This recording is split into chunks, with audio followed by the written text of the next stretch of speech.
안녕하세요. 현주쌤이 묻고 지인당님께서 읽어주시는 그림책 이야기. 오늘은 에피8 첫 시리즈인데요. 에피8 가족 시리즈의 첫 책 이야기인데요. 우리 지인당님 소개 그리고 오늘의 책 소개 부탁드리겠습니다. 네, 안녕하세요. 5월을 맞이해서 5월은 가정의 달이라고 하잖아요. 그래서 네. 5월을 맞이해서 제가 주제를 가족으로 한번 잡아봤어요. 네. 어, 이제 가족인데 조금 특별한 가족들을 한번 모셔봤거든요. 그래서 또 다른 이렇게 생각할 수도 있다고 가족이라는 카테고리로 이런 생각을 아마 하게 될 것입니다. 첫 네. 번째 책은 요 책이에요. 질문부터가 범상치 가족일까? 않죠. 네. 나도 가족일까? 음, 라는 그림책이고요. 되게 유명한 작가예요. 다비드 칼리라고 하는 되게 유명한 작가거든요. 그리고 그 번역가가 김경연이라는 사람인데요. 음, 번역가 중에서 김경연이라는 사람을 번역, 이분이 번역한 그림책들은 또 믿고 볼 만한 책들이 많거든요. 그래서, 한번, 되게 괜찮은 책일 수 있으니 한번 찾아보시고 이 책 또한 어떨지 한번 들어보시기 바랍니다. 음. 보면 그림이 아이가 있는데요. 어, 한번 나중에 한번 검색해 보세요. 이렇게 생긴 물고기가 있어요. 생명체가 실제로 있거든요. 음. 우파루파라고 있어요. 그래서 그 물고기를 소재로 잡았나? 라고 생각할 만큼 특이하게 생긴 이 친구가 어떻게 되는지 한번 보세요. 여기는 아주 늪 같죠? 어, 늪 같은 곳에서 이제 그 한번 생각을 해볼게요. 연재는 이렇게 돼 있고 이제 이렇게 시작이 됩니다. 보면 이렇게 아이가 물속에 이렇게 잠겨 있는 모습으로 시작을 해요. 그리고 어느 날 이렇게 장면이 시작이 되거든요. 어, 보리스. 보리스의 부모는 오랫동안 아이가 없었어. 이 친구의 이름을 보리스라고 지었나 봐요. 음. 보리스의 부모는 오랫동안 아이가 없었어. 의사들 말로는 아이를 가질 수가 없대. 그래서 늪 근처에서 아기를 발견했을 때 마치 하늘에서 준 선물 같았어. 아기에게 물고기처럼 비늘이 있다는 것도 알아차리지 못했지. 버려진 아이인지 아니면 잃어버린 아이인지도 몰랐어. 하지만 아이에게 가족이 생겼으니 얼마나 다행이야. 라고 시작을 합니다.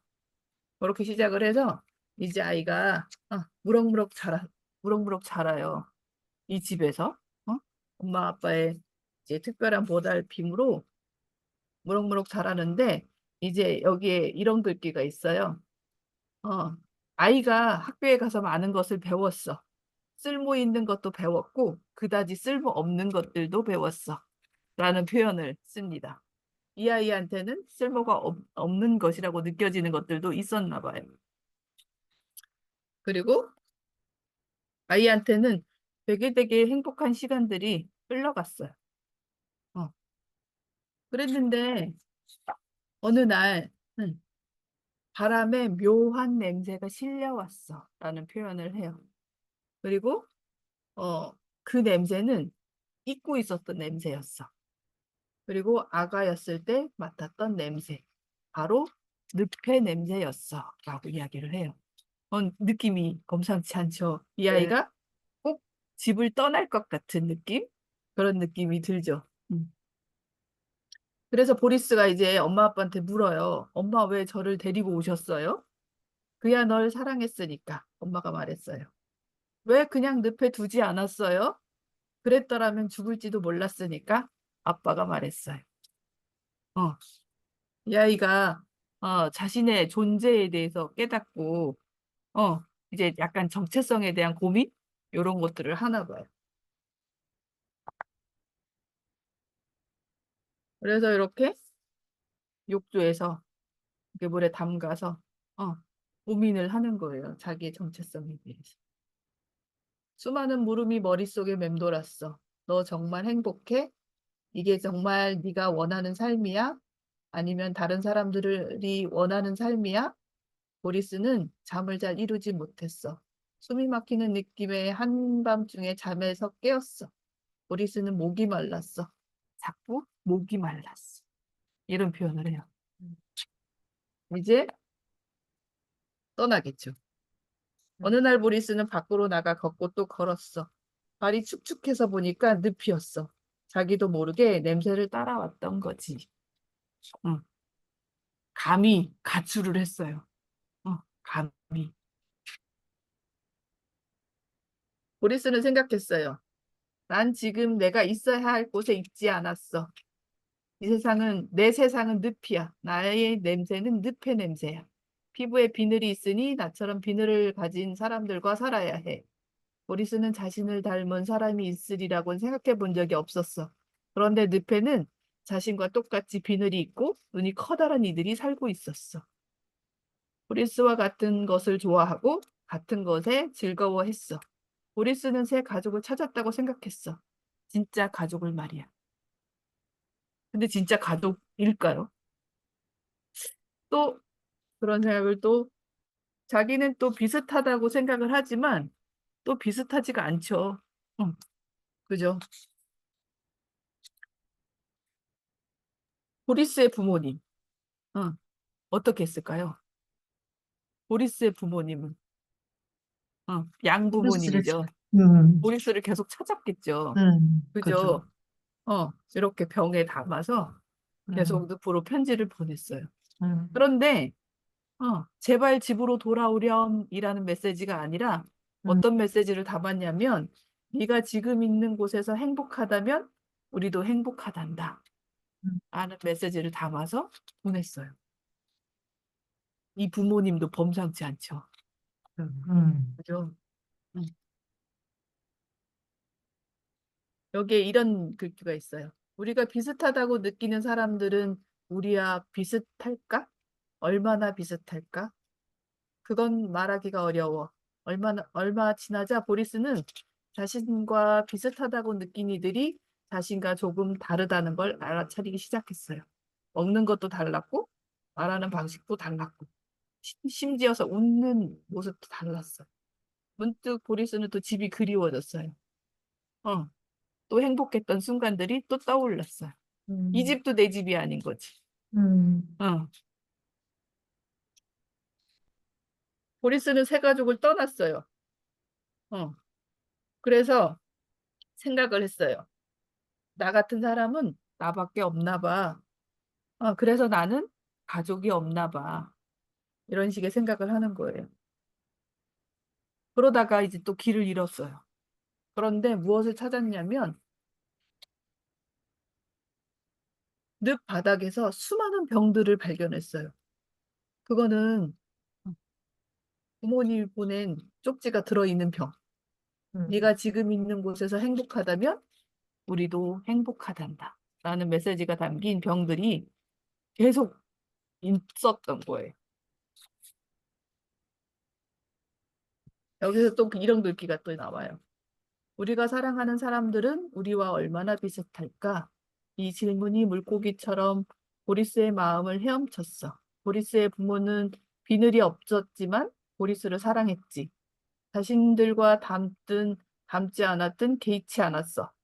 비슷하다고 느끼는 건 사랑하기 때문이 아닐까? 사랑하기 때문에 비슷해지는 게 아닐까?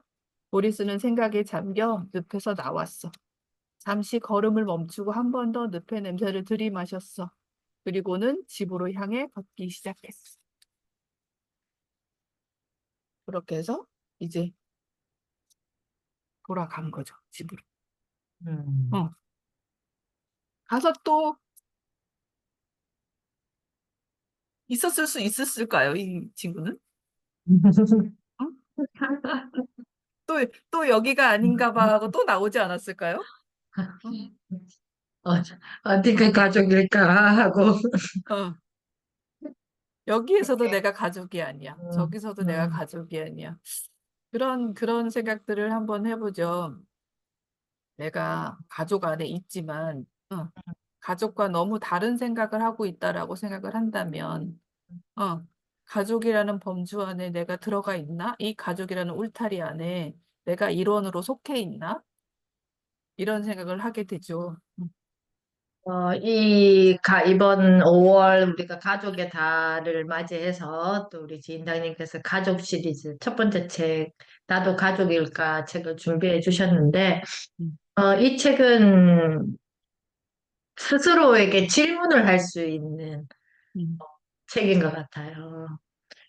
우리가 그냥 가족이니까에 국한되어서 음, 살고 있지는 않을까?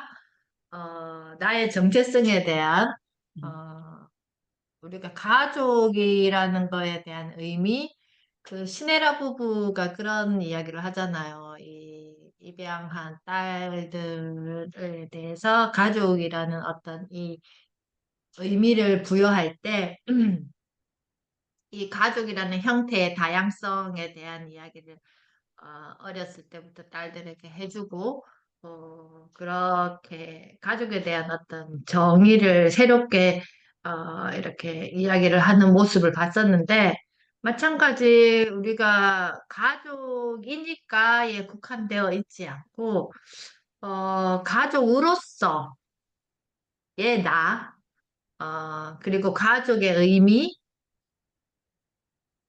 이런 어떤 조금 더 한 단계 더 깊은 질문들을 할 수 있는 이런 생각을 또 열어줄 수 있는 이 그림책이었던 것 같다라는 생각이 저는 들거든요. 음, 맞아요. 이게 가족, 가족이니까 우리 가족은 하나야. 우리 가족은 이렇게 움직여야 돼. 우리 음, 가족이 잘 되기 위해서는 나는 좀 참아야 돼. 음, 나의 미래는, 나의 행복은 좀 잠시 미뤄둬야 돼. 이럴 수도 음, 있잖아요. 그러니까 부부 음, 같은 경우는, 어, 특히 부부들이 그럴 수도 있을 것 같아요. 가족이 편안하기 위해서 잠시 내가 하고 싶은 것들을 멈추고, 음, 내가 이루고 싶은 꿈들을 멈추고, 음, 가족이 잘 이렇게 굴러가게 하기 위해서. 어, 그런 것들에 대해서 생각을 해볼 필요 있을 것 같아요. 어, 부모라고 해서 가족을 위해서 내 꿈을 자꾸 멈춰야 하나? 응? 언제까지 멈춰야 하지? 음, 내가 60이 되면, 70이 되면 음, 내 꿈을 음, 펼칠 수 있나? 음, 어, 그런 생각들도 해봐야 될 거고, 아이라고 하면 또 아이가 부모가 원하는 삶을 살아줘야 되나? 어, 그게 가족 안의 구성원의 역할인가? 어, 이런 생각들도 해볼 수 있을 것 같아요. 그리고 또 진짜 가족인데 가족이 아닌, 그러니까 뭐, 그러니까 입양 가족일 수도 있고, 아니면 반려가족일 수도 있고, 이런 음, 것들을 정말 가족처럼 대했을 수도 있고, 그죠? 근데, 맞아요. 근데 그냥 돌봄만 하고 있을 수도 있고, 음. 여러 가지 형태의 가족의 모습들, 그 안에서 핵심이 뭘까?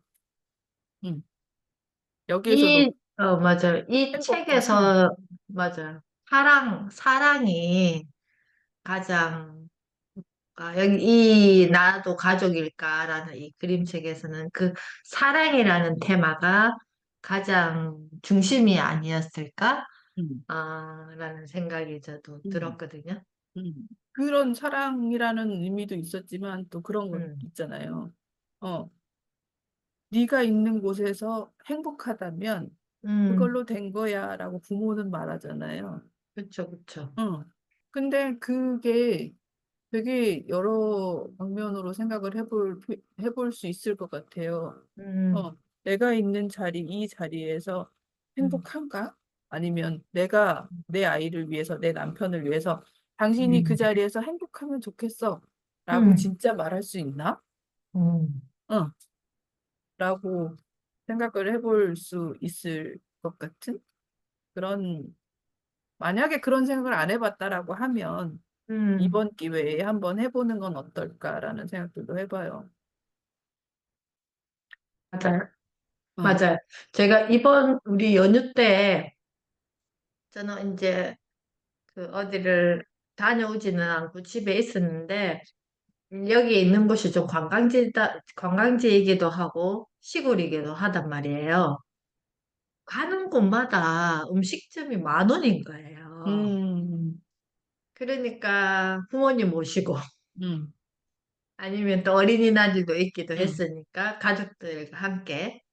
그러니까 식사하는 자리에 근데 대부분 여기에는 또 노인 인구가 많은 동네이다 보니까 부모님 뵈러 온 음, 자녀들이 많았던 것 같아요. 그래서 가는 곳마다 노 부모님 모시고 식사하는 모습들을 이렇게 봤었는데, 음, 물론 뭐 그런 날을 만들어서 또 그런 의미를 되새기는 것도 있지만, 이런 내 마음에서 우리가 가족에 대한 생각을 할 때, 너가 있는 자리에서 행복했으면 좋겠어. 음, 라는 그 마음을 이렇게 음, 비치고 있나? 우리가 가족 음, 안에서, 그냥 음, 일상에서.